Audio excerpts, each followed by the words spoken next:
सोचिए अगर मैं आपसे कहूं कि एक छोटा सा फ्यूल पैलेट अपने अंदर इतनी ताकत रखता है कि पूरे शहर को रोशन कर सके, तो क्या आप यकीन करेंगे? मगर इससे भी ज्यादा हैरत अंगेज बात यह है कि इस एनर्जी को हासिल करने के लिए इंसान एटम के अंदर छुपी कुव्वत को काबू करता है। यूरेनियम की कहानी एक आम पत्थर की कहानी नहीं, बल्कि इंसानी जहन के सबसे बड़े एक्सपेरिमेंट की दास्तान है।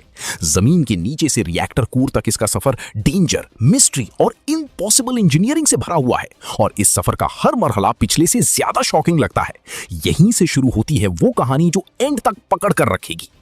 सब कुछ शुरू होता है उन माइंस से जहां इंजीनियर्स किलोमीटरों नीचे यूरेनियम डिपॉजिट्स तक पहुंचते हैं।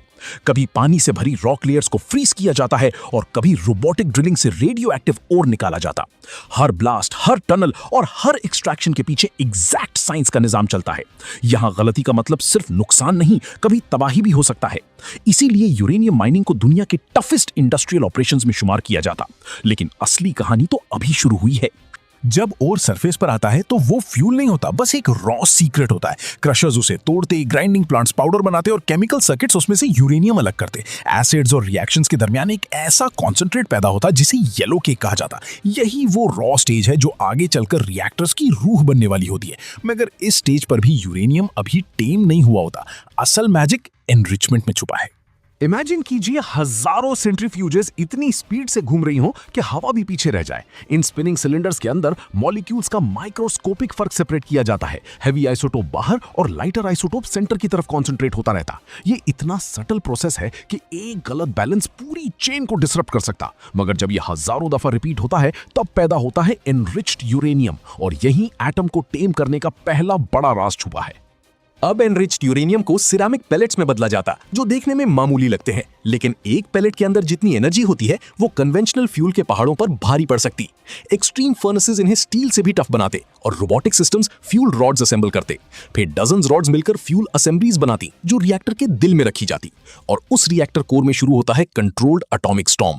यहां से साइंस फिक्शन हकीकत बन जाती है।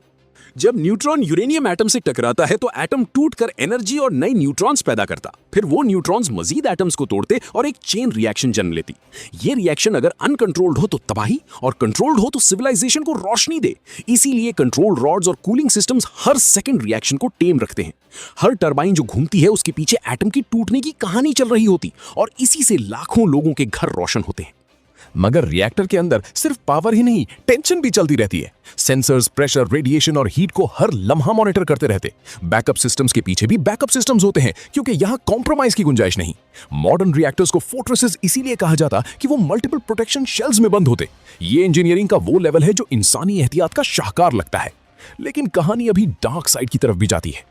लेकिन इस कहानी में एक और ट्विस्ट है जो कम लोग जानते हैं। रिएक्टर के अंदर फ्यूल सिर्फ जलता नहीं, ट्रांसफॉर्म भी होता रहता है। न्यू आइसोटोप्स पैदा होते, चेन रिएक्शंस इवॉल्व करती और एटम का रॉ बिहेवियर बदलता रहता। यानी रिएक्टर असल में एक लिविंग साइंटिफिक लैबोरेटरी जैसा होता है, जहां हर सेकंड अनसीन फिजिक्स का ड्रामा चल रहा होता, और इसी से न्यूक्लियर दुनिया और भी मिस्टीरियस लगती है।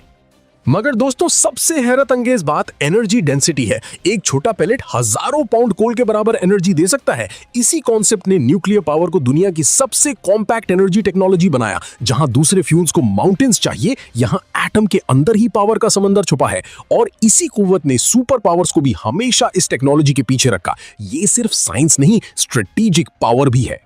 लेकिन इस कहानी में एक और ट्विस्ट है जो कम लोग जानते हैं। रिएक्टर के अंदर फ्यूल सिर्फ जलता नहीं, ट्रांसफॉर्म भी होता रहता है। न्यू आइसोटोप्स पैदा होते, चेन रिएक्शंस इवॉल्व करती, और एटम का रॉ बिहेवियर बदलता रहता। यानी रिएक्टर असल में एक लिविंग साइंटिफिक लेबोरेटरी जैसा होता है, जहां हर सेकंड अनसीन फिजिक्स का ड्रामा चल रहा होता, और इसी से न्यूक्लियर दुनिया और भी मिस्टीरियस लगती है।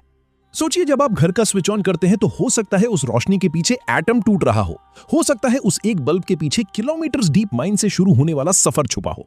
जियोलॉजिस्ट्स, केमिस्ट्स, फिजिसिस्ट्स और इंजीनियर्स सब मिलकर उस रोशनी को मुमकिन बनाते हैं। हर वॉट के पीछे काउंटलेस रिस्क्स और इम्पॉसिबल कैलकुलेशंस होती हैं।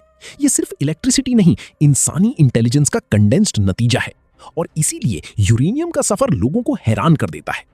आखिर में यूरेनियम की कहानी हमें यह सिखाती है कि सबसे बड़ी कुव्वत अक्सर सबसे छोटी चीजों में छुपी होती।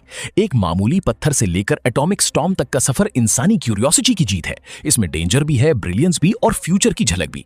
जो लोग समझते हैं एनर्जी सिर्फ स्विच से आती है, वो इस हिडन वर्ल्ड को कभी नहीं देखते। मगर जो इस राज को समझ ले, उसके लिए हर रोशनी एक साइंटिफिक मिरेकल बन जाती है। और यही इस पूरी कहानी का सबसे पावरफुल सच है।